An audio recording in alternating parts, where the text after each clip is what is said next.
नमस्कार, स्वदेश न्यूज देख रहे हैं आप। मैं हूं आपके साथ ऋषभ सोनी और लेकर आया हूं हमारा प्राइम टाइम शो एजेंडा। देश की सियासत में जुबानी जंग एक बार फिर से तेज हो गई है। वजह है कांग्रेस नेता राहुल गांधी को लेकर केंद्रीय गृह मंत्री अमित शाह का तंज, जिसने राजनीतिक पारा एक बार फिर से चढ़ा दिया है। दरअसल ये बयान उस वक्त आया जब लोकसभा में बहस के दौरान कांग्रेस और बीजेपी आमने सामने थी। बीजेपी की ओर से मोर्चा संभाल रहे अमित शाह ने राहुल गांधी के राजनीतिक सफर और लगातार चुनावी हारों पर सीधा वार किया। यही बात उन्होंने अहमदाबाद में जनसभा में कही। अमित शाह ने कहा कि राहुल गांधी थकना मत, अभी आपको और हारना है। शाह ने कहा राहुल बाबा को हार से थकना नहीं चाहिए, क्योंकि कांग्रेस की राजनीति में हार अब अपवाद नहीं, परंपरा बन चुकी है। अब अमित शाह का यह बयान सिर्फ एक तंज नहीं, बल्कि कांग्रेस की चुनावी रणनीति पर सीधा हमला माना जा रहा है। बीजेपी का कहना है कि राहुल गांधी के नेतृत्व में कांग्रेस लगातार जनता का भरोसा खो रही है। 2014 और 2019 लोकसभा चुनाव, कई राज्यों में सत्ता से बाहर, विधानसभा चुनाव में लगातार लग रहे झटके। बीजेपी नेताओं का दावा है कि राहुल गांधी जहां भी जाते हैं वहां कांग्रेस की हार तय हो जाती है। यही वजह है कि बीजेपी अब राहुल फैक्टर को अपने लिए फायदेमंद बता रही है। इस मुद्दे पर पलटवार कांग्रेस का भी है। अब सवाल यही है कि क्या अमित शाह का यह तंज बीजेपी के लिए आत्मविश्वास की झलक है या फिर आने वाले चुनाव से पहले सियासी दबाव की रणनीति। लेकिन यह तय है कि राहुल गांधी और अमित शाह की यह जुबानी जंग आने वाले दिनों में और तेज होने वाली है। स्वदेश एजेंडा में आज बात इसी मुद्दे पर करेंगे, लेकिन पहले यह रिपोर्ट देखिए।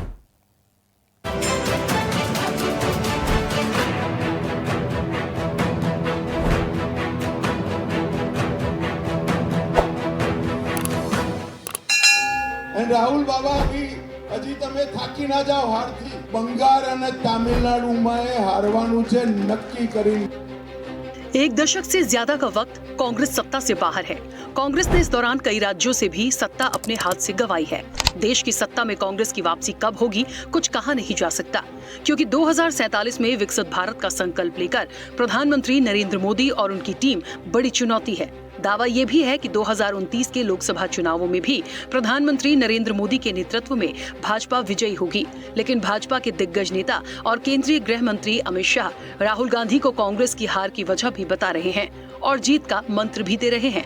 तंज कस रहे हैं कि राहुल बाबा, आप हारते हारते थकना नहीं, अभी तो आपको और हारना है, क्योंकि आगे भी तमिलनाडु और पश्चिम बंगाल विधानसभा चुनावों में कांग्रेस को हारना है।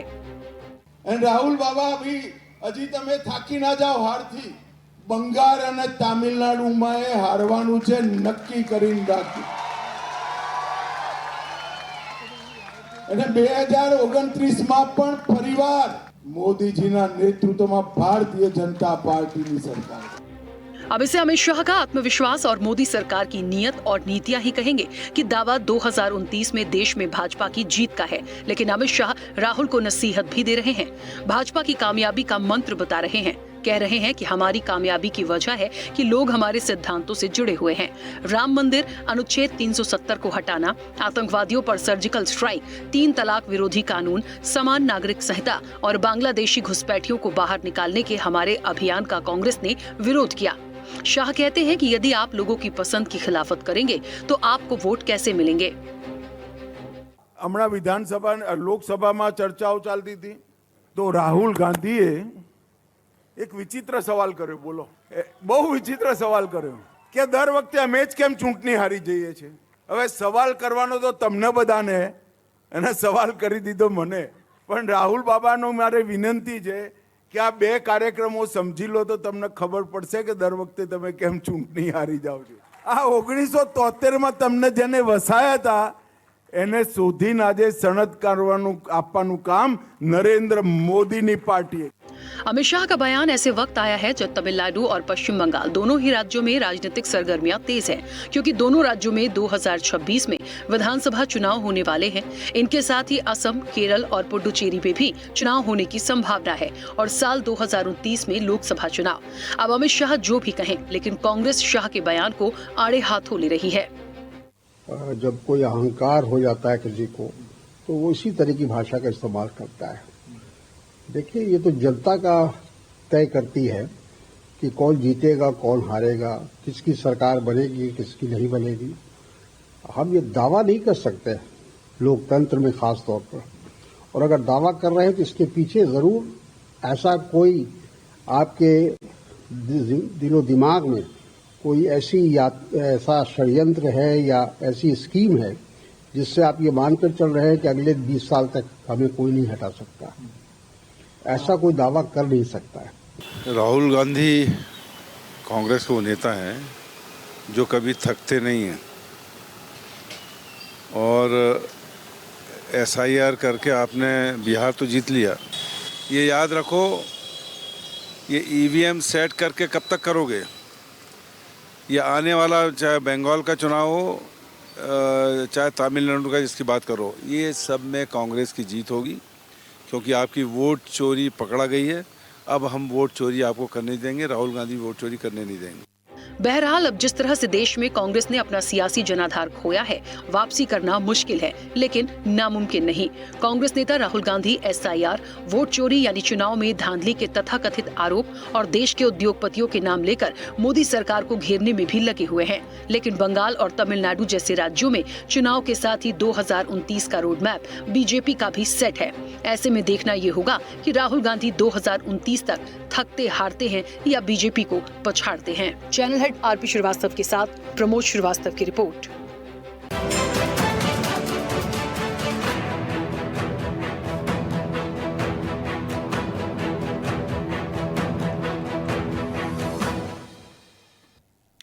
तो 2026 में 5 स्टेट में चुनाव हैं, असम, केरल, पुडुचेरी, पश्चिम बंगाल और तमिलनाडु, जिसमें से 2 राज्यों के चुनाव काफी ज्यादा दिलचस्प होने वाले हैं। और इसी का जिक्र अमित शाह ने भी कहा। उन्होंने राहुल गांधी को आड़े हाथों लेते हुए कहा कि पश्चिम बंगाल और तमिलनाडु भी अभी हारना है आपको, हारते हारते थकिए मत। लेकिन इसको लेकर सियासी सरगर्मी भी तेज हो चुकी है। इस पर चर्चा करेंगे। कुछ मेहमान हमारे साथ जुड़ रहे हैं, जल्दी से परिचय करवा देते हैं। केसी जैन है हमारे साथ, बीजेपी प्रवक्ता। जैन साहब, बहुत स्वागत आपका। कांग्रेस की पूर्व मंत्री हैं कुंडरू पुष्पलीला जी। पुष्पलीला जी, आपका भी बहुत स्वागत करता हूं। राजनीतिक विश्लेषक हमारे साथ जुड़ रहे हैं राहुल चौधरी जी। राहुल जी, बहुत स्वागत आपका। TMC नेता हैं एहतशाम उल हक। एहतशाम जी, आपका भी बहुत स्वागत करता हूं। सपा प्रवक्ता यश भारती हमारे साथ स्टूडियो में मौजूद हैं। यश जी, आपका भी बहुत स्वागत करता हूं। और वरिष्ठ पत्रकार राकेश अचल हमारे साथ जुड़ रहे हैं। अचल साहब, आपका भी बहुत बहुत स्वागत। और केसी जैन साहब का मैं सबसे पहले रुख करूंगा, आपसे ही समझते हैं। सर, अमित शाह का ये जो बयान है और इस वक्त जब आया है, इसके क्या मायने निकाले जाएं? तमिलनाडु, पश्चिम बंगाल में वो हार की बात करते हैं कि कांग्रेस की दोबारा सरकार बनी नहीं, वहां तो ऑलरेडी सरकार नहीं है कांग्रेस की। फिर जब इन स्टेट का जिक्र क्यों, जब उनकी सरकार ही नहीं है? दरअसल क्या है ऋषभ जी कि जिस प्रकार से कांग्रेस लगातार इंडी गठबंधन का राग अदा रहा है, तो ऐसे में कांग्रेस के बचाव में ममता जी के बचाव में कांग्रेस जिस तरीके से मैदान में उतर आते हैं और ये कहते भी हैं कि हम साथ साथ हैं, ये भी कहते हैं कि हमारे इंडी गठबंधन में साथ साथ है। लेकिन आपका सवाल बिल्कुल जायज है कि एक तरफ ये कहते हैं कि हम इंडी गठबंधन में, लेकिन जब चुनाव की बात आती है तो आप देखिए ममता जी अलग चुनाव लड़ती हैं। ममता जी वहां पे कांग्रेस का साथ नहीं लेती हैं और अकेले चुनाव लड़ती हैं। जब बात आती है राज्यसभा चुनावों की, और ऐसे ही आप देखिए कि केजरीवाल जी दिल्ली की बात करते थे। दिल्ली में अभी इंडी गठबंधन दिखाई दिया किस तरीके से तार हुआ, किस तरीके से वहां पर समाजवादी पार्टी सपोर्ट में थी इसी आम आदमी पार्टी के, और कांग्रेस पार्टी आम आदमी के खिलाफ लड़ रही थी दिल्ली में। तो जो माननीय अमित शाह जी ने कहा है कि आप वेस्ट बंगाल भी हारने वाले हैं, आप तमिलनाडु भी हारने वाले, तो एक तरफ तो ये बात करते हैं कि हम इंडी गठबंधन में, और अगर इंडी गठबंधन की बात हो रही है, और आपने देखा भी कि कई राज्यों में भी साथ साथ चुनाव लड़े। अभी आप देखिए कि इसके पहले जो चुनाव हुआ बिहार में, वहां पर भी ये साथ साथ चुनाव लड़ रहे थे, लेकिन परिणाम क्या हुए? परिणाम आए भारतीय जनता पार्टी के पक्ष। तो माननीय अमित शाह जी ने स्पष्ट किया है कि भारतीय जनता पार्टी जिस तरीके से काम कर रही है, जिस तरीके से उसका संगठन मजबूत है, और क्या है, कांग्रेस को तो प्रत्याशी ढूंढने नहीं मिलते, ठीक है, कार्यकर्ता तो बहुत दूर की बात, कांग्रेस पार्टी को ठीक है। प्रत्याशी ढूंढने नहीं जैन मिलते साहब। सारे के सारे। जैन साहब, तो ऐसी स्थिति में हम अगर वेस्ट बंगाल जीत रहे हैं, पश्चिम बंगाल, तमिलनाडु हम जीत रहे हैं, तो इसका मतलब क्या हुआ? इसका मतलब है इंडी गठबंधन आ रहा है ना, इसीलिए हम इस आज ने बात की जी। ठीक है। जैन साहब, देखिए, एक होता है आत्मविश्वास, एक होता है अति आत्मविश्वास। अब अमित शाह कह रहे हैं पश्चिम बंगाल और तमिलनाडु में हारेंगे, लेकिन ये कंपटीशन आप लोगों के लिए भी इतना आसान नहीं होगा। देखिए, हम तो किसी भी चुनाव को आसान मानते हैं हम्म, तो नहीं, और यही कारण है कि चुनाव हम जीतते। क्या है कि जनता के बीच में, जनता के मन को, जनता के दिल को जीतने के लिए केवल और केवल झूठे और खोखले वादों से काम नहीं चलता है, जनता के लिए करके दिखाना होता है। साथ ही साथ जिस तरीके से भ्रष्टाचार मुक्त का नारा कांग्रेस ने जरूर दिया, लेकिन चाहे आपातकाल लगा करके जबरन वो सत्ता में बनी रही हो इंदिरा गांधी जी, चाहे उसकी बाद की सरकारें हों, तो ये वादा करते रहे। और गरीबी हटाओ के नाम पर इन्होंने क्या कहा? इन्होंने कहा भाई 5 रुपए का जो खाना खा सकता है, 13 रुपए पर डे जो कमाता है, वो व्यक्ति अमीर है। इसका मतलब पूरा देश अमीर हो गया, इतना तो हर कोई कमाता है। तो इस तरीके की परिभाषा देखिए, गरीबी को खत्म करना, तो क्या गरीबी खत्म हो जाएगी क्या? 13 रुपए पर डे कमाने वाला व्यक्ति अमीर हो गया, 5 रुपए का खाने वाला व्यक्ति अमीर हो गया, तो गरीबी खत्म हो गई क्या? तो देखिए, जिस तरीके से परिभाषाएं बदल दी, गरीबी अमीरी की, काम की, भ्रष्टाचार की, यानी कि जितना भी कुछ गलत कर रहे हैं, सारी चीजों को सही करने के लिए कैसे कैसे तमाम सारी घटनाओं को तोड़ मोड़ करके पेश किया गया। इन सारी चीजों से जनता उब चुकी थी और हमारे काम से जनता संतुष्ट है। यही कारण है कि मध्य प्रदेश में भी सरकार हमारी बार बार बन रही है, लोकसभा में इनका खाता नहीं खुला, दिल्ली में इनका लोकसभा में देखिए खाता नहीं खुला, अन्य कई प्रदेशों में भी इनका खाता तक नहीं खुला। इसका तर्क वो तो देते हैं, जनता के लिए काम इसका करेगा, बड़ा तर्क वो उसको देते हैं, जनता वोट से चोरी हो मौके रही पर है। आएगी। जब वोट चोरी हो रही है तो उनके खाते में वोट ही नहीं जाते, ये बड़ा तर्क देते हैं वो। ये तर्क नहीं है, यही सबसे बड़ा कुतर्क है। जनता जनार्दन को ये कह करके कि वोट चोरी करके ये जीते हैं, यानी कि आप जनप्रतिनिधि को, चुनी हुई सरकार को गाली नहीं दे रहे, गाली आप उस आम जनता को दे रहे हैं जिसने भारतीय जनता पार्टी को वोट दिया। उस वोटर को आप नकार रहे हैं ये कह करके कि वोट चोरी करके जीत गए। अरे देखिए, लोकतंत्र है और साथ ही साथ आप भी कई जगह पे जीत रहे हैं। ममता जी की भी बात है, वेस्ट बंगाल में ममता जी लगातार कई सालों से, कई बार से लगातार मुख्यमंत्री बन रही। हम पिछली बार पूरा प्रयास किए अपना, हमारी कुछ सीटें बढ़ी लेकिन सरकार हमारी नहीं बनी, तो इसको क्या कहेंगे? हिमाचल में इनकी सरकार बन गई, इसको क्या कहेंगे? अन्य कई प्रदेशों में इनकी सरकार बन गई, उसको क्या कहेंगे? तो देखिए, ये केजरीवाल जी लगातार 2 बार दिल्ली में, 3 बार दिल्ली में मुख्यमंत्री बने, इसको क्या कहेंगे? पंजाब में केजरीवाल जी की सरकार बन गई, इसको क्या कहेंगे? तो देखिए, ये कह देना, ये कह करके बच जाना कि आपको कार्यकर्ता ढूंढने नहीं मिल रहे, प्रत्याशी आपको ढूंढने नहीं मिल रहे, संगठन आपका कमजोर है, साथ ही साथ इतना अहम और अहंकार है कि जो कांग्रेस के नेता हैं, अन्य विपक्षी दल के नेता अपने कार्यकर्ताओं से नहीं मिलते हैं, तो कार्यकर्ता का मनोबल कैसे बनेगा? आप जो कह रहे हैं कॉन्फिडेंस, एक ओवर कॉन्फिडेंस, एक अति आत्मविश्वास कह लीजिए, या अपने कार्यकर्ताओं पे भारतीय जनता पार्टी के नेताओं का भरोसा कह लीजिए।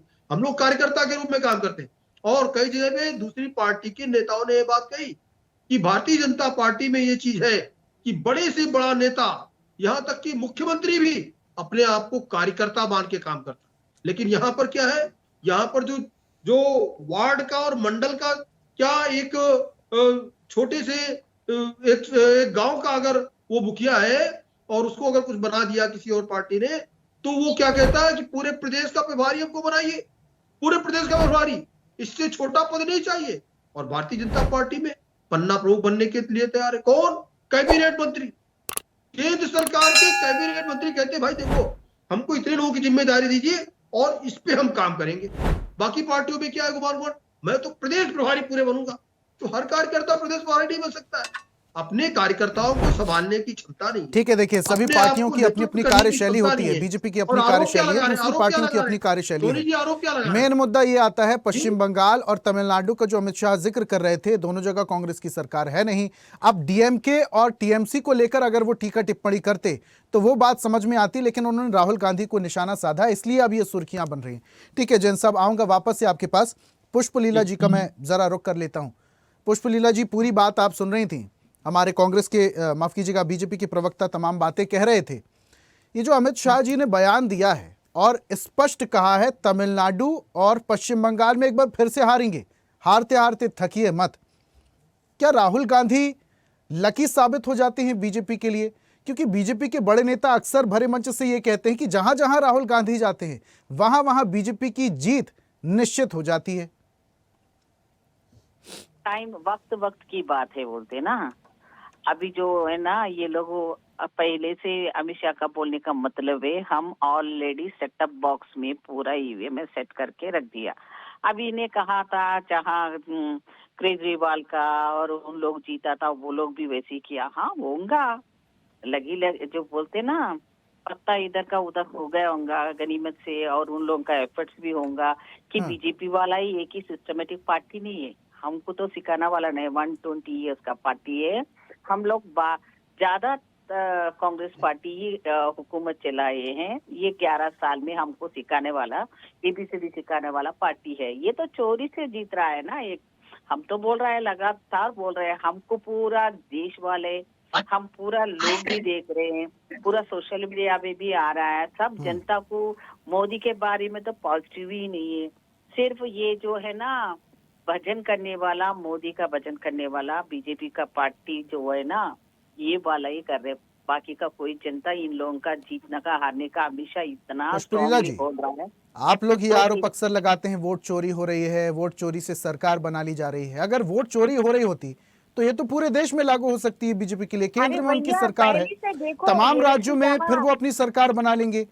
फिर उसके बाद तमिलनाडु और पश्चिम बंगाल में क्या होगा? आप भैया इस बार इससे पहले अमित शाह इतना स्ट्रांगली कभी बिफोर इलेक्शन कैंपेनिंग में कभी नहीं कहा था, पहले से बोल रहा है, जरा समझो इनको, लॉजिकली बात कर रहा है उन्होंने, हम जीत रहे, इतना कैसा 1 लाख वोटर्स है तो 1.5 लाख वोट गिरता है, उनको पूछना नहीं है, ईवीएम का वीवीपैट का पूछना नहीं है किसी को। अगर मेरा वोट मेरा डाउट है भाई, मैं जाके कभी भी 5 साल के अंदर मेरे को ये व्यवस्था करो कि हम देख सकते हैं हम किसको डाले, और किसी का तो कोई वोट भी हम लोग नहीं डाल रहे मगर डब्बे में हमारा नंबर गिर रहा है, हमारा वोट गिर रहा है। ये जो है ना पब्लिक को इतना आप लोग जो माइंड गेम से जो है ना मंद बुद्धि बोल रहे हैं हमारा कांग्रेस पार्टी को, हमारा लीडरशिप के बारे में बोल रहे थे, देखो बोलता ना बुढ़े जो बुढ़ा लोगों को आके छोटा बच्चा 11 साल का बच्चा आके 100 साल का 120 ईयर्स वालों को सिखाए, जैसा हंसी की बात है।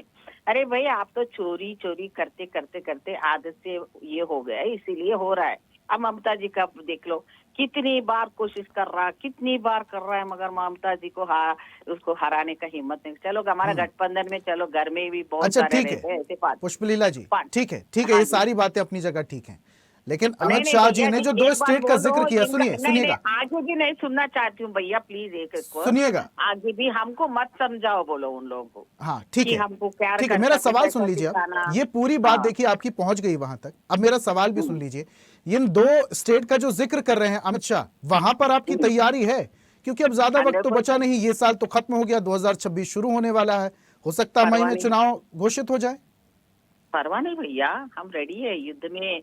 जो आर्मी लोग कैसे रहते हैं, हमारा कार्यकर्ता वैसे रहती है। चोरी लोग क्या है, मौका देख के जाते हैं, पूरा सेटअप करके जाते हैं। हमला ऐसा नहीं, जीते हारे कि देश के इस बार मतलब तैयारी है, क्योंकि पिछली बार क्या हो रहा था देखा था आपने भी, टीएमसी से सीट को लेकर आप लोगों की कशमकश चलती है, दक्षिण में आपकी पकड़ लगातार ढीली होती जा रही है। अरे परवाह नहीं भैया, आप देखते जाओ। अब ऐसा बोलते हैं हमारा राहुल जी का लीडरशिप के, आपको क्यों डर हो रहा भाई राहुल जी से? अब कश्मीर से कन्याकुमारी जब चल के आए थे तब भी डर रहे थे, पार्लियामेंट में भी डर रहे थे, आगे वाला चुनाव में भी आप लोग डरने का कुछ कर रहे। अरे जीतना हारना तो हमको तो इतना स्ट्रांगली हम लोग तो कमिटमेंट में है कि आज जनता का अवेयरनेस बहुत आ गया। मोदी जी इस बार पावरफुल प्रधानमंत्री नहीं है, उन्होंने हमारा चंद्रबाबू चलिए। नायडू का और सतीश का नीतीश का साहब का सपोर्ट लेते हुए बाल बच गए, तो कैसा बोलते हैं ना, बाल बाल बच के जिंदा है तो लाश है वो पार्टी। अभी हुकूमत चलाने के बातें बोल रहे हैं। अरे पहला तो आपका दम ही नहीं है, तो पार्टी प्रधानमंत्री ने ऐसा बन गया कि ये दोनों लोग हट गए ना, इलेक्शन पूरा देश में आता है। तो ये बोलने के लिए कि इनको टाइम नहीं है, क्या क्या 56 इंच की छाती कहाँ चले गए भाई? हम तो यही पूछ रहे। हमारा राहुल जी ने इतना छोटा बच्चा है, उनसे क्या डर रहे हैं भैया? आप लोग इन दोनों से कभी हम पब्लिक को चेतना करने का कोशिश कर रहे हैं। अगर राहुल जी का सही है और सिस्टम भी करेक्ट है तो ये लोग जल्दी हार जाएंगे। चलिए हाँ। ठीक है पुष्पलीला जी, आऊंगा वापस से आपके पास। सपा प्रवक्ता हमारे साथ स्टूडियो में मौजूद है। यश जी, आपका मैं जिक्र कर लेता हूं। अब बीजेपी प्रवक्ता को भी आप सुन रहे थे, कांग्रेस प्रवक्ता को भी यश जी आप सुन ही रहे थे। ये जो बातें निकलकर सामने आ रही हैं, अब राजनीतिक घमासान और राजनीतिक बयानबाजी तो लाजमी है, लेकिन मैं आपसे समझना चाहूंगा, अमित शाह ने ये जो बयान दिया है तमिलनाडु और पश्चिम बंगाल को लेकर, इस पर आप क्या कहेंगे? क्योंकि देखिए, कांग्रेस को सरकार बनाना पश्चिम बंगाल में भी इतना आसान नहीं होगा। सीट शेयरिंग को लेकर अक्सर कश्मकश की स्थिति देखने को मिलती है, और कांग्रेस लगातार दक्षिण भारत में भी जिस तरीके से पकड़ खोती जा रही है, तो तमिलनाडु भी इतना आसान नहीं होगा। दोनों जगह हालांकि अभी भी कांग्रेस की सरकार नहीं है, और बीजेपी के लिए भी ये दोनों स्टेट काबू में कर पाना, पहुंच पाना, पकड़ बना पाना बीजेपी के लिए भी इतना आसान नहीं होगा। देखिए, मुझे इस तरीके की बात लगती है इन दोनों स्टेट की जब बात करें कि भारतीय जनता पार्टी के नेताओं को, कार्यकर्ताओं को बूस्ट करने के लिए उन्हें इस तरीके की बात की है कि नहीं हम जीतेंगे, और अहंकार भरी भाषा है उनकी, तो अहंकार भरी भाषा में वो बोल रहे हैं। लेकिन जब मैं आंकड़े देखता हूँ 543 सीटों में से लोकसभा की जो बड़ा चुनाव अभी हुआ था, 543 सीटों में से केवल 294 सीटें भारतीय जनता पार्टी को मिली गठबंधन में। मतलब पूरी 543 सीटों पे ना लड़ने वाली भारतीय जनता पार्टी, जो कहती है कि हम दुनिया की सबसे बड़ी पार्टी हैं, विश्व के सबसे ज्यादा कार्यकर्ता हमारे पास हैं, 400 पार का नारा भी दिया, 400 पार का नारा भी दिया, लेकिन लड़ती कितने सीटों पे है? 294 सीटों पे चुनाव लड़ी है, और 294 के बाद उसकी 27 सीटों पे जमानत जब्त हुई है। मतलब जिनका ढिंडोरा पिट रहा है, डंका पिट रहा है, उनकी 27 लोकसभा सीटों पे जमानतें जब्त हुई हैं। ये बड़ा विषय है। जिन्होंने काम की बात की, डबल इंजन, ट्रिपल इंजन की सरकारों की दुहाई दी, विकास की बात करी, पूर्व की सरकारों पे आरोप लगाए, प्रत्यारोप लगाए, लेकिन 27 सीटों पे जमानतें जब्त होना एक बड़ा विषय है। यहां तो ये चीज हो गई। दूसरा, जो सीटें जीते हैं वो भी बड़ी बेईमानी करके जीते हैं। जैसे अगर मैं समाजवादी पार्टी की बात करूं, तो जो उत्तर प्रदेश की सीटें हैं, उन सीटों में लगभग हम 60 तक पहुंचते, बेईमानी की है तब भी हम 37 तक जीत पाए हैं। हमारे कार्यकर्ता मुस्तैद रहे, हमारे नेताओं ने अगुवाई की, जनता ने बढ़ चढ़ करके विरोध किया, तब भी ये हमें रोक नहीं पाए। सोचिए, हम लोग 60 सीट तक जाते, लेकिन ये बेईमानी की दम पे अपना काम कर पाए। और यश साहब, ये आप बेईमानी की बात कर रहे हैं, आप अपनी बात रखिएगा, बस मेरा सवाल सुन लीजिए, अपनी बात आप रखिएगा इस सवाल के जवाब के साथ ही। देखिए, बेईमानी की आप लोग बात करते हैं, विपक्ष के तमाम बड़े नेता बेईमानी की बात करते हैं, वोट चोरी की बातें करते हैं। अगर इसी तरीके की बेईमानी हो रही है तो वो पूरे व्यापक तरीके पर बेईमानी होगी, फिर उत्तर प्रदेश की सारी सीटें बीजेपी की झोली में जाएंगी, और देश की तमाम सीटें, तमाम राज्य बीजेपी की झोली में जाएंगे। फिर ऋषभ भाई, मैं जो बात कह चुका मुझे पुनः दोहरानी पड़ेगी, क्योंकि आपके सवाल का जवाब वही है कि इनकी तमाम बेईमानी के बाद भी हम 60 सीटें जीतते, लेकिन 37 सीटों तक हम रहे, क्योंकि जनता का भारी विरोध था, हमारे कार्यकर्ताओं की मुस्तैदी थी, हमारे शीर्ष नेतृत्व का नेतृत्व था जो पूरी निगरानी रखा था और कार्यकर्ताओं के मनोबल के साथ में काम कर रहा था, और जनता हताश थी। उस हताशा में भी ये रोक नहीं पाया, और समाजवादी पार्टी को 37 सीटें जीतने को मिली और कांग्रेस पार्टी को भी सीटें मिली। तो एक बड़ा, हमने जो 400 पार कर रहे थे उनको हमने उत्तर प्रदेश में हाफ किया, और उत्तर प्रदेश की जनता ने हमको लोकसभा चुनाव में उत्तर प्रदेश की नंबर 1 पार्टी बनाया और नंबर 1 को नंबर 2 पे पहुंचा दिया। तो ये आपकी उस बात का जवाब है। सवाल ये उठता है कि ये जिस तरीके से लोकतांत्रिक व्यवस्था में दूसरे नेताओं का मजाक उड़ाना और उनकी बात करना, 11 साल से आप सत्ता में हैं, सरकार में हैं, आपकी कई राज्यों में सरकार है, योजनाओं से आप वोट क्यों नहीं ले पा रहे हैं? आखिर योजना इतनी फीकी क्यों है? मध्य प्रदेश की अभी आप केसी जैन साहब की बात सुन रहे थे, तो शिवराज जी को रिपीट क्यों नहीं किया? मोहन यादव के नाम पे तो वोट नहीं दिया। और मोहन यादव की मध्य प्रदेश में स्थिति यह है कि सांसद खेल महोत्सव चल रहा है, सागर के अंदर सबकी फोटो लगी है छोड़ मोहन यादव जी के। और कई जगह हमने ऐसा देखा है, विदिशा में देखा हमने, बुधनी उपचुनाव विधानसभा में देखा, और कई जगह पे मध्य प्रदेश में देख रहे हैं कि मुख्यमंत्री मोहन यादव जी की जो फोटो है वो गायब रहती है। शिवराज सिंह चौहान जी ने एक कार्यक्रम में बड़े हास्यास्पद ढंग से ये बात कही थी जब वो पूर्व मुख्यमंत्री हो गए कि मेरी फोटो उस तरीके से गायब हो रही है जैसे गधे के सर पे सींग। ये शब्द उनके थे और ये कहावत या मुहावरा उन्होंने दिया। तो अब मोहन यादव जी तो अभी सत्ता में है, सरकार में है, मुख्यमंत्री हैं, उनको क्यों गायब कर रहे हैं? यानी ये जो संगठन की दुहाई देती है भारतीय जनता पार्टी, अनुशासन की दुहाई देती है, कैडर की दुहाई देती, कहीं कैडर है नहीं, बड़ी गुटबाजी है। इसीलिए अमित शाह जी ने शिवराज सिंह चौहान जी, मोहन यादव जी की तुलना ग्वालियर में मंच पे करी।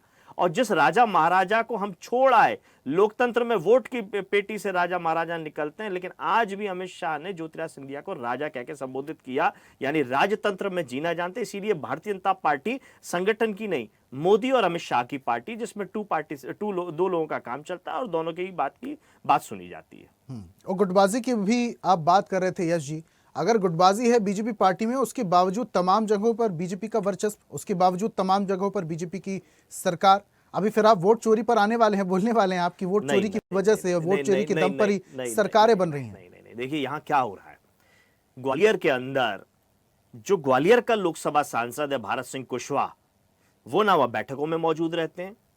रेलवे की किसी योजना की बात आए तो बात ले आते हैं ज्योतिराज सिंधिया की मैं लेके आया, जबकि वो गुना से सांसद हैं। हरी झंडी दिखाने की बारी आती है तो गुना सांसद आगे रहते हैं। और जो लोकल भारतीय जनता पार्टी का सांसद है ग्वालियर से, जिसको जनता ने चुना है, चाहे धोखे से जीते हों चाहे किसी तरीके से जीते, लेकिन अब जीते हुए तो माने गए, सर्टिफिकेट मिल गया है। लेकिन कितना बड़ा झगड़ा चल रहा है, वहां नारेबाजी होती है ज्योतिराज सिंधिया के गुट में और भारत सिंह कुशवाहा के गुट में, भारतीय जनता पार्टी के अंदर। तो कहां बचा अनुशासन? तो ये सारी चीजें दिख रही हैं। एक विधायक भिंड का जाके कलेक्टर के घर के सामने पहुंच जाता है, बाहें दिखाता है, थप्पड़ दिखाता है, कहता है मकान खाली कराने आया हूं। क्या अनुशासन किया? देश की बेटी को विजय शाह ने क्या कह दिया? क्या अनुशासन रहा? कोई कार्रवाई नहीं। खुद भारतीय जनता पार्टी ने लगभग 450 करोड़ रुपए का आर्थिक दंड लगाया कटनी के विधायक के ऊपर। कौन सी कार्रवाई करी है संजय पाठक के ऊपर? कहीं कुछ हो नहीं रहा। परिवारवाद, वंशवाद, भ्रष्टाचार, गुटबाजी, हर वो चीज चल रही है जिसका भारतीय जनता पार्टी विरोध करती है और दूसरी पार्टियों पर लांछन लगाती है, लेकिन अपने दामन को नहीं देख रही। मैंने कहा ना, जमानत जब्त होने वाले मैंने उदाहरण बताए, कुल कितनी सीटें मिली बड़ी मुश्किल से। ये सहयोगियों को लूटने वाली, वोटरों को लूटने वाली भारतीय जनता पार्टी का सहयोगी एनडीए रहते हुए ही शिवसेना के ही प्रेम शुक्ला जो शिवसेना में थे वो भारतीय जनता पार्टी में आ गए। इसी तरीके से बिहार में जेडीयू के एक बड़े प्रवक्ता है वो भारतीय जनता पार्टी में आ गए। और रामविलास पासवान जी की पार्टी के सहयोगी रहते हुए 2 टुकड़े करा दिए, शिवसेना के 2 टुकड़े करे। तो ये अपने सहयोगियों को लूटते हैं, वोटर को लूटते हैं, आम जनता को लूटते हैं, अपने कार्यकर्ताओं को भी लूटने का काम करते हैं। गुटबाजी का जिक्र आप कर रहे थे, कांग्रेस में भी गुटबाजी की खबरें लगातार सामने आती रहती हैं यश साहब। ऋषभ भाई, विपक्ष में तो सारी खराबियां हैं ना, ये तो भारतीय जनता पार्टी प्रचारित करती है।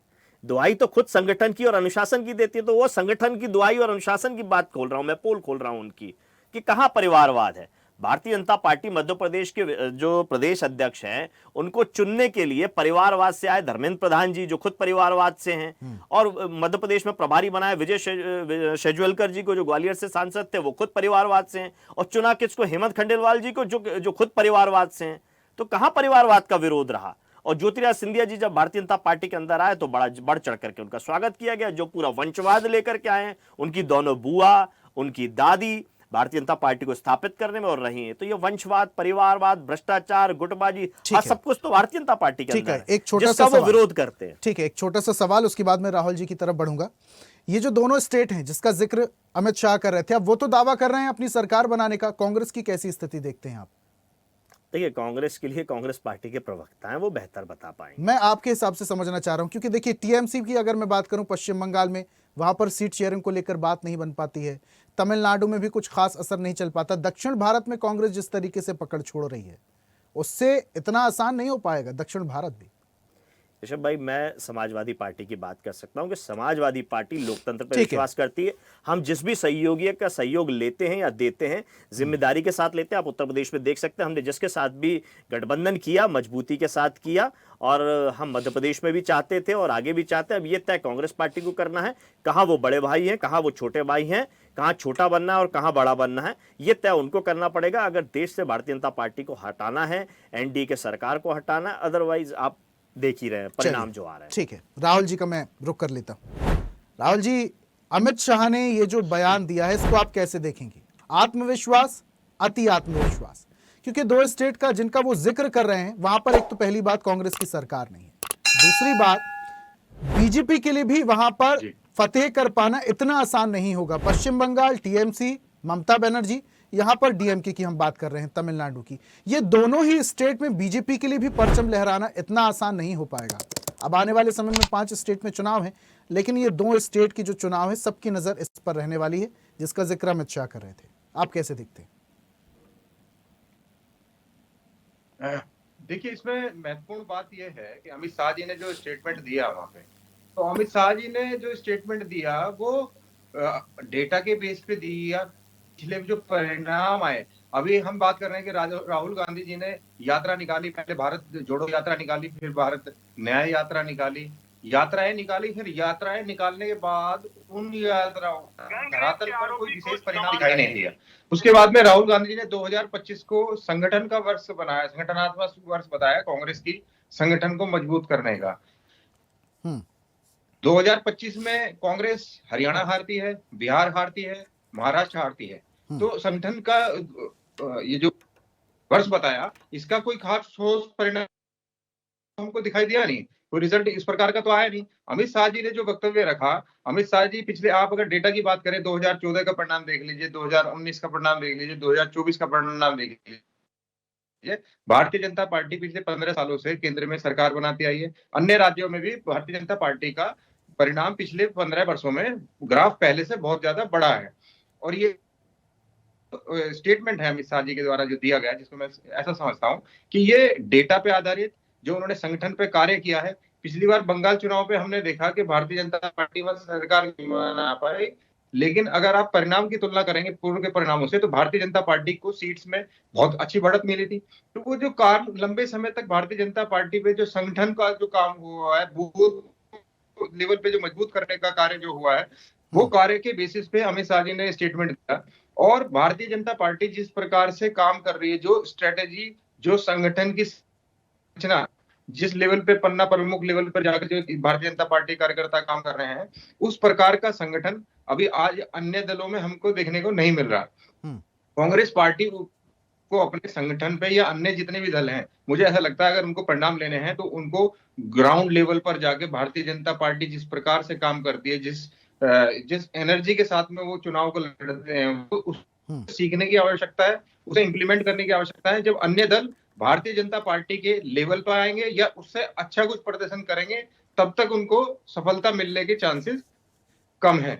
और दूसरी बात, जो अभी एक विषय बीच में उठ के आ रहा था ईवीएम का, भाई जब लोकसभा में सीटें बढ़ जाती हैं विपक्ष की, तब ईवीएम की बात नहीं कोई करता, तब ईवीएम पे क्वेश्चंस बंद हो जाते हैं। और जब भारतीय जनता पार्टी की किसी स्टेट में सरकार बन जाती है, तो फिर वो ईवीएम खराब हो जाता है। तो ये पहले तो विपक्ष को भी एकजुट होना पड़ेगा। अगर ईवीएम के टोटल खिलाफ है, तो टोटल विपक्ष एक प्लेटफॉर्म पाए और उसका विरोध करे पूरे तरीके से। तो ये इस बात में कहीं कोई दम नहीं दिखाई देता। मेरा मानना यही है कि जो काम ग्राउंड लेवल पर जो काम किया जा रहा है, जो अंतिम व्यक्ति बिल्कुल ग्राउंड लेवल के व्यक्ति तक है, वहां तक संगठन की जो विस्तार भारतीय जनता पार्टी द्वारा किया गया है, और एक बिल्कुल वेल ऑर्गेनाइज्ड सिस्टमेटिकली, जैसे प्रॉपर तरीकेबद्ध तरीके से बैठ गए कार्यक्रम है, इस प्रकार के उनके रेगुलर कार्यक्रम है। जब तक उस तरीके से अन्य पार्टी काम नहीं करेंगे, उनको पॉजिटिव परिणाम मिलना मुश्किल है। और भारतीय जनता पार्टी इसी प्रकार से जीतती चली जाएगी। अगर जिस ताकत के साथ में, जिस स्ट्रक्चर के साथ में बीजेपी काम कर रही है, अन्य दल तब करेंगे तभी उनकी कोई बात बन सकती है। लेकिन अगर हम तमिलनाडु की बात करते हैं राहुल जी, तो देखिए तमिलनाडु सरकार केंद्र सरकार से उतना खुश तो है नहीं, तनातने की स्थिति देखने को मिलती है। अगर गठबंधन की बात भी पहुंचेगी 2026 में, तब भी इतना आसान नहीं होगा बीजेपी के लिए, क्योंकि अभी हाल ही में हमने देखा जिस तरीके से डीएमके सरकार हिंदी थोपने का आरोप केंद्र सरकार पर लगा रही थी और रुपए के लोभों को लेकर भी आपत्ति दर्ज कराई गई थी, उसको मानने से उन्होंने इनकार कर दिया था। तो कहीं ना कहीं केंद्र सरकार से नाराजगी तो है डीएमके सरकार की। अगर इन फ्यूचर कांग्रेस सत्ता में नहीं आती है और बीजेपी थोड़ी बहुत सीटें भी आ जाती है उसकी और गठबंधन की स्थिति भी बनती है, तो भी बीजेपी के लिए सरकार बनाना इतना आसान नहीं होगा। जी देखिए, मैं एक चीज बताऊं, राजनीति में कोई भी चीज को आप भविष्य में आपको राजनीति क्या परिस्थिति पर है, कौन सा दल किस पार्टी के साथ में जाए, कौन से दल का कहाँ पे समायोजन हो जाए, इस बात को कह पाना ये संभव नहीं है। राजनीति में कोई नथिंग इज इम्पॉसिबल और कोई चीज इम्पॉसिबल नहीं है, कभी भी कुछ भी हो सकता है। ठीक है राहुल साहब, और वैसे भी कहते हैं लव एंड वॉर में सब कुछ जायज होता है, और आजकल के जो चुनाव हो रहे हैं वो किसी युद्ध से, किसी वॉर से तो कम होते नहीं है। बयानबाजी का स्तर भी और नैतिकता की क्या स्थिति है आजकल, यह हम और आप देख ही रहे हैं। अब आप सबसे बड़ा एग्जांपल आप इसी बात के इस प्रकार लगा सकते हैं कि अरविंद केजरीवाल जी जब दिल्ली में चुनाव लड़ने आए तो कांग्रेस के खिलाफ उन्होंने अपनी राजनीतिक पारी की शुरुआत करी, कसमें खाई कि हम कभी कांग्रेस के साथ में नहीं जाएंगे, फिर कांग्रेस के साथ में सरकार बनाने के लिए चले जाते हैं। तो राजनीति में ये कोई बहुत बड़ी बात नहीं, कौन सा दल कब किसके साथ किधर जाए, कहाँ जाए, किधर चला जाए, कोई इसमें कोई फिक्स बात नहीं है, कोई कहीं भी किधर भी चला जा सकता है। कुर्सी मिलना चाहिए अब, चाहे किसी के भी साथ मिले। ठीक है राहुल साहब, आऊंगा वापस से आपके पास।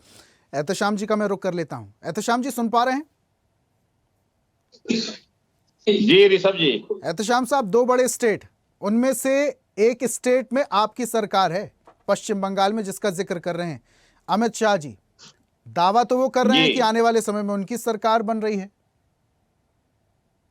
देखिए ऋषभ जी, ये दावा हर कोई पार्टी कर सकता है, हमारा संविधान हमारा मौलिक अधिकार है, सभी को सपना देखने का और अच्छे ख्याल रखने का हक है। लेकिन 2021 में मैं आपको दोहराता हूं, 2000 में इन्होंने कहा था 21 में कि अब की बार 200 के पार। इन्होंने स्लोगन दिया था, पूरा समझ लिए 6 महीने के दरमियान में इस हिसाब का रिमर पूरा नैरेटिव हिसाब से तैयार कर रहा कि भारतीय जनता पार्टी आ रही है, भारतीय जनता पार्टी सरकार बना रही है। आपने देखा होगा उसी के हिसाब से 2024 का जो लोकसभा इलेक्शन हुआ, उन्होंने एक ऐसा नैरेटिव तैयार किया आपकी बार 400 के पार। लेकिन हम समझते हैं कि भारत की जनता ने जिस हिसाब से उस हिसाब से उनको मैंडेट दिया है कि 240 पर आकर के वो ब्रेक लग गए।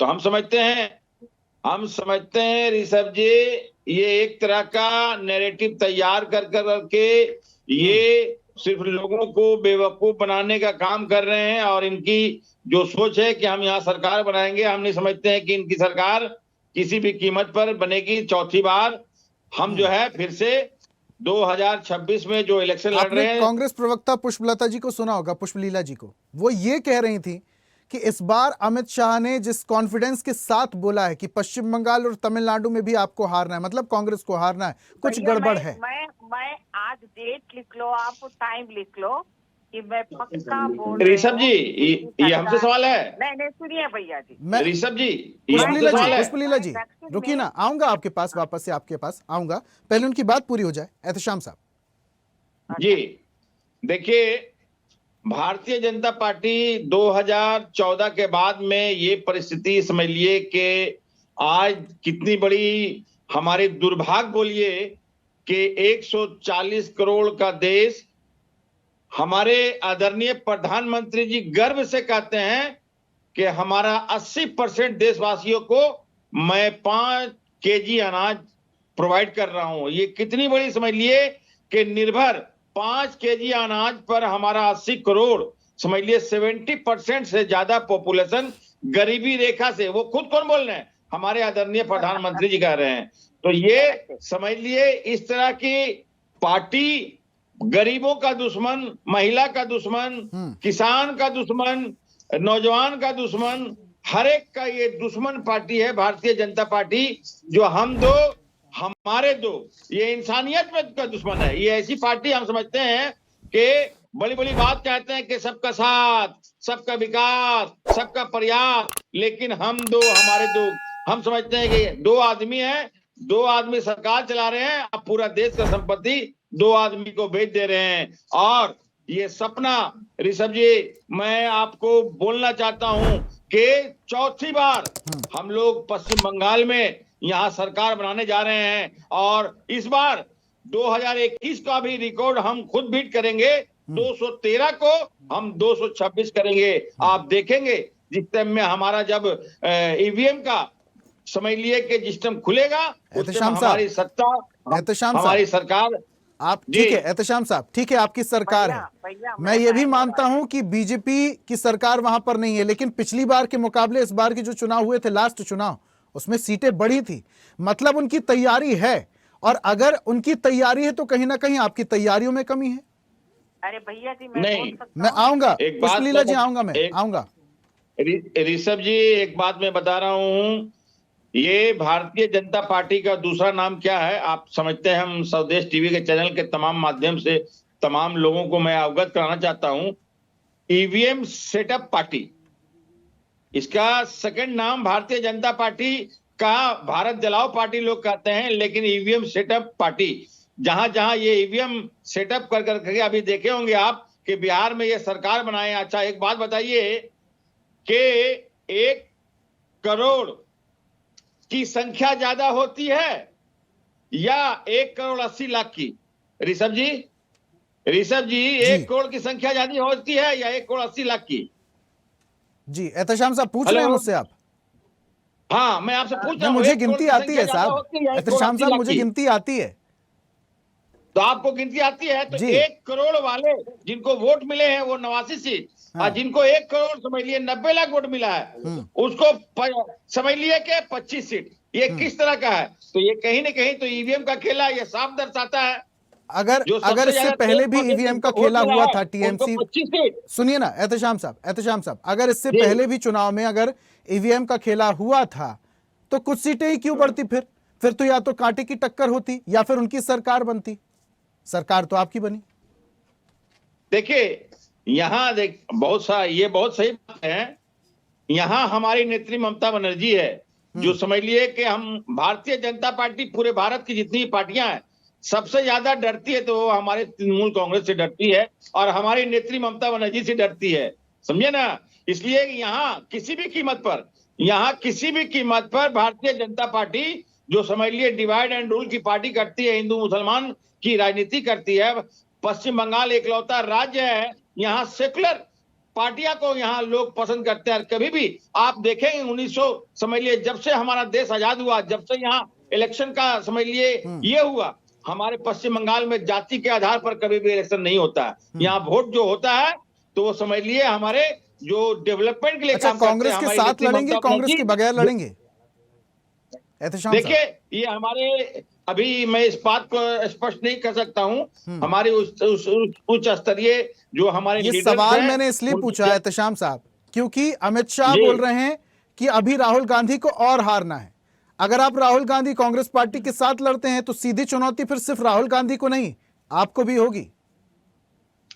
देखिए अकेला हमारी नेत्री ममता बनर्जी, मैंने कहा ऋषभ जी कि सबसे ज्यादा अगर डरती है तो भारतीय जनता पार्टी हमारी नेत्री ममता बनर्जी से डरती है और उनका सपना कभी भी पश्चिम बंगाल में साकार नहीं होगा। 2026 में हम लोग फिर से चौथी बार सरकार बनाने जा रहे हैं, इसलिए कि हमारे तमाम जितने भी यहाँ समझ लिए लोग हैं हमारी नेत्री ममता बनर्जी के साथ में है, इसलिए धर्मनिरपेक्ष के मामला में एहतशाम साहब कह रहे हैं पश्चिम बंगाल में एक बार फिर से टीएमसी की सरकार बन रही है। केसी जैन साहब कुछ कहेंगे?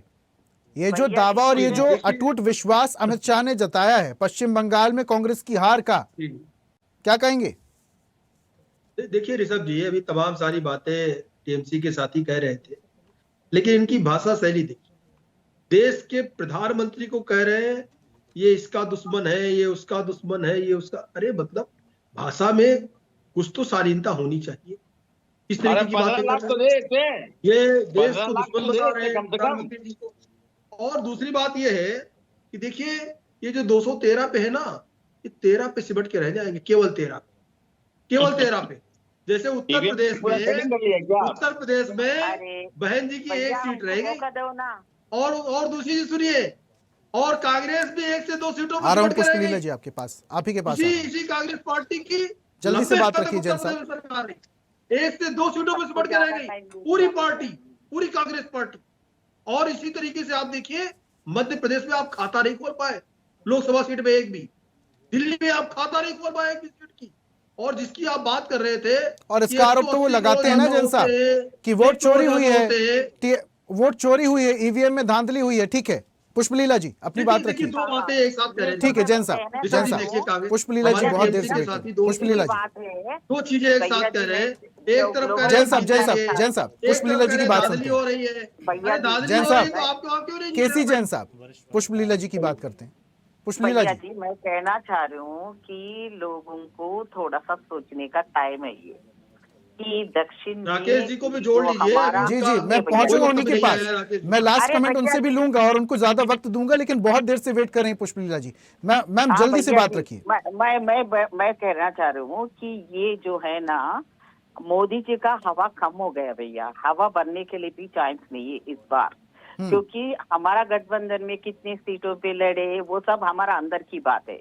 कल के दिन आप ममता जी से रहेगा, नहीं तो हम कंटेस्ट करेंगे ना करेंगे, इंटरनली बात है। हमको तो एक दुश्मन को हराना है। देश का जो है ना नेगेटिव पर्सन है कि किसी की काम की नहीं है, देश का भी नहीं है प्रधानमंत्री, इसको हराने के लिए हम लोगों का सोच है।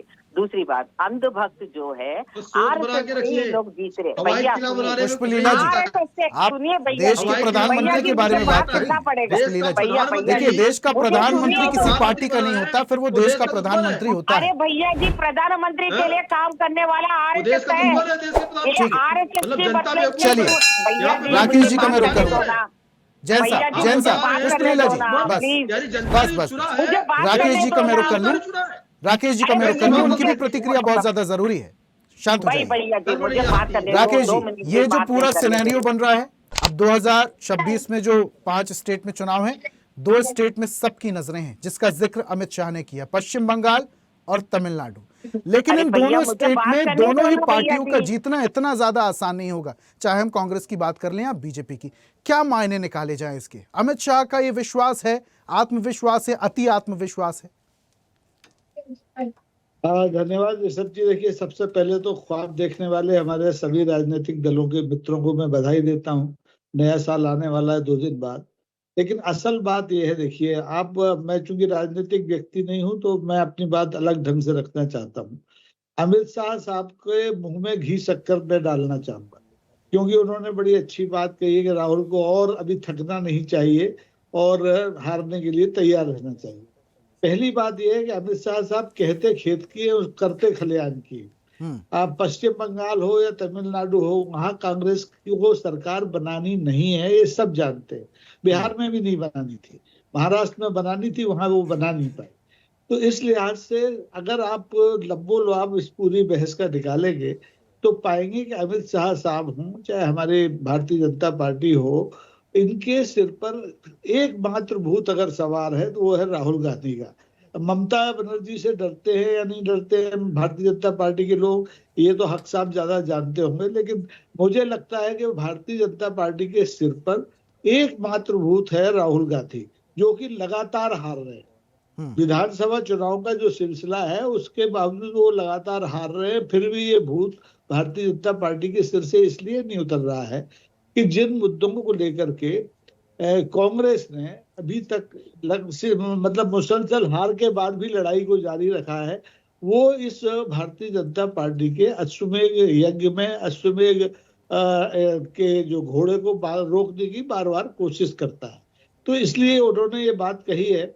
और निश्चित रूप से जो शुरू में वक्ताओं ने कहा कि उन्होंने अपने पार्टी के कार्यकर्ताओं का मनोबल बढ़ाने के लिए बात कही होगी, कांग्रेस के लोगों का मनोबल गिराने के लिए बात कही होगी, लेकिन मुझे लगता है कि शाह साहब कोई भी जो बात करते हैं तो वो बहुत दूर की सोच के करते हैं।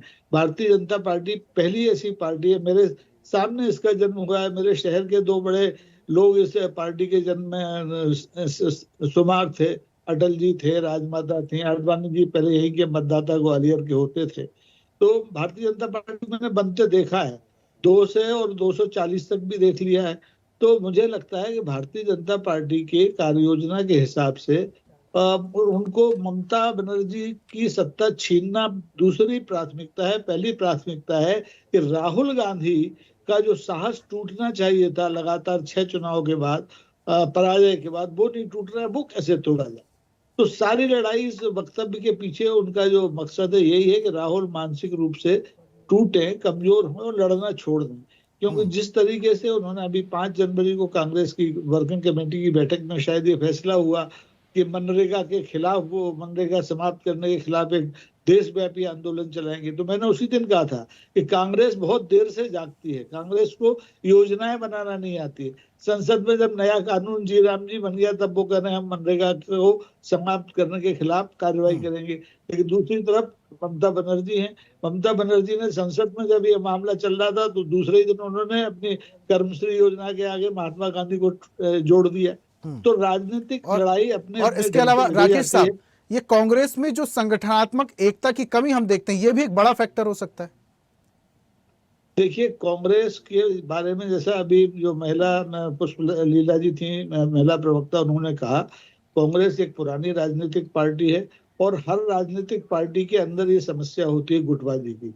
भारतीय जनता पार्टी भी हो या वामपंथी दल हो या हमारी तृणमूल कांग्रेस हो, सब गुटबाजी की समस्या से शिकार होते हैं। लेकिन उस पर कौन कैसे विजय पाता है ये देखना बहुत जरूरी है। अब कांग्रेस की गुटबाजी की अगर आप बात करें तो जो शशि थरूर माननीय प्रधानमंत्री के आगे पीछे दौड़ रहे हैं, उनके कसीदे काट रहे हैं, वो कल दौड़े दौड़े CWC की बैठक में लोगों ने देखा भागते हुए जा रहे थे, और उन्होंने जो शांति विधेयक 2025 आया उसको लेकर के बहुत बड़ी बड़ी बातें की, उन्होंने प्रधानमंत्री को चेताया। तो ये गुटबाजी को तो आप छोड़ दीजिए, अभी तो सीधी सीधी बाजी है, सत्ता की बाजी, और असली सत्ता भारतीय जनता पार्टी का जो ख्वाब है वो है बंगाल का। तमिलनाडु में भी उन्हें इतनी हड़बड़ी नहीं है अभी, बंगाल में वो लगातार मेहनत कर रहे हैं। पिछले 2 चुनाव उन्होंने मेहनत किए, वहां के आपने अगर चुनाव का पैटर्न देखा हो तो भारतीय जनता पार्टी की मेहनत का तो मैं मतलब मुरीद हूँ, बावजूद उसको वहां तक सत्ता तक पहुंचने में कामयाबी नहीं सीटों की काउंटिंग बढ़ी है भैया जी, नहीं, संख्या तो बढ़ेगी जब लगातार आप मुसलसल 10 साल से योजनाएं कर रहे हैं, वहां राम मंदिर बना रहे हैं, वहां ध्रुवीकरण की कोशिश से कर रहे हैं, तो सीटें बढ़ेंगी। लेकिन मुझे अभी भी भरोसा है अपने तजुर्बे का तो उसके हिसाब से कि ये चुनाव भी भारतीय जनता पार्टी सत्ता तक तो नहीं पहुंचेगी। ये जरूर है। पुष्पलीला जी ऐसे नहीं, पुष्पलीला जी ऐसे नहीं, पूरी बात सुन तो लीजिए। राकेश, मेरी बात खत्म होगा, पुष्पलीला जी से बात करी। मेरी बात यहीं तक है कि सत्ता तक अभी पश्चिम बंगाल की भारतीय जनता पार्टी शायद न पहुंचे।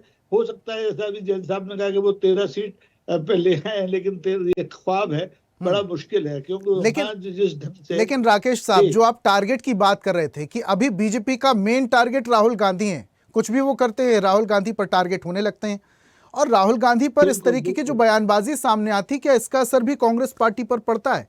क्योंकि आने वाले चुनाव में कांग्रेस बहुत बड़ी भूमिका निभाने वाली है तमाम चुनाव में। ऋषभ जी, कांग्रेस हो गई है आरोप प्रूफ।